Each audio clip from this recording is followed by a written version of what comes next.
Hello and welcome to Book Up Your Ideas. My name's Melissa and today we're going to be talking about my April reading wrap-up. So I'm going to read you the blurb because this book is very complicated and it was a little bit wild as well. So it says, in 1971, Go Ask Alice reinvented the young adult genre with a blistering portrayal of sex, psychosis and teenage self-destruction. The supposed diary of a middle-class addict, Go Ask Alice, terrified adults and cemented LSD's fearsome reputation, fueling support for the war on drugs. 5 million copies later, Go Ask Alice remains a divisive bestseller, outraging censors and earning new fans, all of them drawn by the book's mythic premise, a real diary by Anonymous. But Alice was only the beginning. In 1979, another diary rattled the culture, setting the stage for a national meltdown. The posthumous memoir of an alleged teenage Satanist, Jay's journal, merged with a frightening new crisis, adolescent suicide, to create a literal witch hunt shattering countless lives and poisoning whole communities. In reality, Go Ask Alice and Jay's journal came from the same dark place a serial con artist who betrayed a grieving family, stole a dead boy's memory, and lied her way to the National Book Awards. Unmask Alice is a true story of contagious deception. It stretches from Hollywood to Quantico and passes through a tiny patch of Utah, nicknamed the fraud capital of America.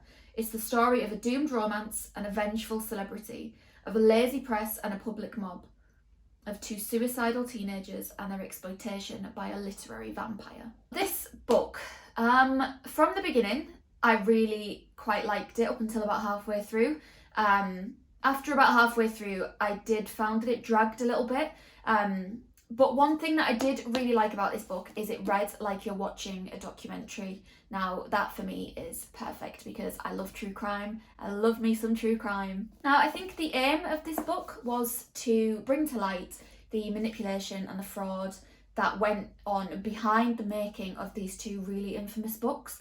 Now, one thing that I really loved was reading about the historical period.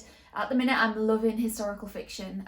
So reading non-fiction that was very deeply rooted in like the 1970s and the LSD panic and the satanic panic was like perfect for me. And a lot of it was actually quite heartbreaking, like the families that were ruined because of these books and the young people's lives that were made to sound completely fabricated, that had nothing to do with what this woman was writing about. It kind of made me realise how much people are willing to like throw other people under the bus to get ahead and like get the career that they want, and it's actually quite scary. And I think one of the most prominent parts of this book as well was that at the time that these books were written, mental health for young people just wasn't being taken seriously, and I think that was the cause of a lot of the behaviours that they were seeing from teenagers and young adults kind of getting into drugs and getting into like the satanic worship, because I think they were becoming rebellious because society was really restricting them. I think it was a response to a battle against strict and over-consuming parents. The original book that this non-fiction book is based on, called Go Ask Alice, is actually one of the most censored books in American schools, which is something that I found really interesting. And also one thing that I learned from this book was that LSD was actually created like accidentally in a lab, and then the person working on it in the lab got some on their skin and went home and had all of these crazy hallucinations, so came back and did controlled experiments, and then from there the formula got released to the public, and then that's when people started making it in their own kitchens and bathrooms and then dealing it widely out to other people. Second up in the month of April for me for reading was the first book in the ACOTAR series. Now, I've seen the hype and this didn't quite live up to it for me. From the outset, I could see and tell that a lot of the inspiration had been taken from Beauty and the Beast, and it kind of became a competition that I had with myself to see how much of this book that I could spot in the plot of Beauty and the Beast. And I think it really took me out of the story. I did a little bit of a research and realised that the author kind of wanted to focus the inspiration for the book on Beauty and the Beast and other fairy tales, so that kind of made sense. And I definitely think the second half of the book was better than the first half. That being said, it was an enjoyable read. And I am reading the second book currently, so I mustn't have disliked it that much, but I think that now it's moved away from the Beauty and the Beast kind of, because let's be honest, do we really need another Beauty and the Beast retelling? Do we? I don't think we do. Just while we're on Court of Thorns and Roses, the book that I'm currently reading is A Court of Mist and Fury. I get mixed up with all the names of these books because they're all so similar.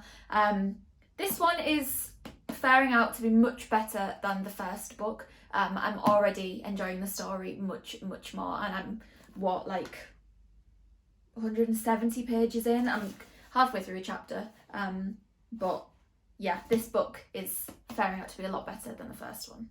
And I don't feel like I need to read you the blurb of these because I feel like everybody kind of knows what's going on in them anyway. So yeah, high fae, lots of magic, lots of smut. Not as smutty as I thought they were going to be, actually, but I've heard this one is pretty smutty, so we'll see. And then last but not least this month, I read The Wrong Daughter. Now, I don't have the physical copy of The Wrong Daughter because I did read it on my Kindle. The Wrong Daughter is a thriller about two young girls, and one of them gets abducted one night when their parents go out for a date night, and they're left on their own. And they think that it's the best night of their lives. They're doing what they want. They've been to the shop, they've got some sweets, they've come back. And then during the night, one of the girls is abducted by a mysterious stranger, not mystery stranger. Now, years later, the sister that is abducted shows back up, and the sister that was kind of left to deal with the trauma of seeing her sister taken away isn't convinced that she is who she says that she is. Throughout this book, you get like two sides of the story. There are two narrators, and their stories eventually link up at the end, and you realise who they kind of are to each other and how their stories do kind of thread and weave together. I don't want to say too much about this book because it is a thriller and I don't want to spoil it for anybody else, but it is a really, really good thriller, and I really enjoyed the plot, and I thought that it was actually still surprising me even within like the last 2 chapters, let's say. So yeah, would highly recommend having a look at this book. But yeah, don't want to talk too much about it because I don't want to ruin it for you if you do decide to read it. In the comments below, let me know what books you've been reading this month.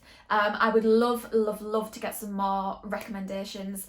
As you can see, my TBR pile clearly isn't big enough. Yeah, so I would love some more recommendations if you've read any books this month that have been amazing. Yeah, so just let me know in the comments below. Bye!